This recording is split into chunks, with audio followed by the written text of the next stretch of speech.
ಇವತ್ತು ಇಲ್ಲಿ ಆಗಮಿಸಿದಂತ ಎಲ್ಲ ಆತ್ಮೀಯ ಬಂಧುಗಳೇ,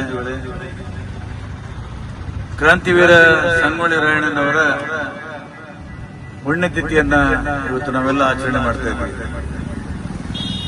ಸಂಗೊಳ್ಳಿ ರಾಯಣ್ಣ ಅವರ ವ್ಯಕ್ತಿತ್ವ ಬಹಳ ಮಹತ್ವದಾಗಿದೆ ಮತ್ತು ಐತಿಹಾಸಿಕವಾಗಿದೆ. 15ನೇ ಆಗಸ್ಟ್ ದಿವಸ ದೇಶಕ್ಕೆ ಸ್ವಾತಂತ್ರ್ಯ ಸಿಕ್ಕ ದಿವಸ ಅವರು ಜನ್ಮ ಆಗ್ತದೆ. ದೇಶ ಸ್ವಾತಂತ್ರ್ಯ ಗಳಿಸಿದ ಮೇಲೆ ಸಂವಿಧಾನವನ್ನು ಸ್ವೀಕಾರದ ದಿವಸ ಅವರ ಪುಣ್ಯ ಸ್ಮರಣೆ ಆಗ್ತದೆ. ಇಂಥ ಪುಣ್ಯ ಸ್ಮರಣೆಯಲ್ಲಿ ನಾವು ನೀವೆಲ್ಲ ಭಾಗಿಯಾಗೋಣ. ಕ್ರಾಂತಿವೀರ ಸಂಗೊಳ್ಳಿ ರಾಯಣ್ಣವರ ಆ ನಾಡಿನ ಕೀರ್ತಿ ಇನ್ನೂ ಹೆಚ್ಚಾಗಲಿ, ಅವರಲ್ಲಿದ್ದಂಥ ದೇಶಭಕ್ತಿ ಎಲ್ಲರಲ್ಲಿ ಬರಲಿ ಅಂತ ಕೆಲಸವನ್ನ ನಾವೆಲ್ಲ ಸೇರಿ ಮಾಡೋಣ ಅಂತ ಮಾತನ್ನ ಹೇಳ್ತಾ ಮತ್ತೊಮ್ಮೆ ಕ್ರಾಂತಿವೀರ ಸಂಗೊಳ್ಳಿರವರನ್ನ ನೆನೆದು ನನ್ನ ಮಾತನ್ನು ಮಾಡ್ತಾ ಇದ್ದೀನಿ.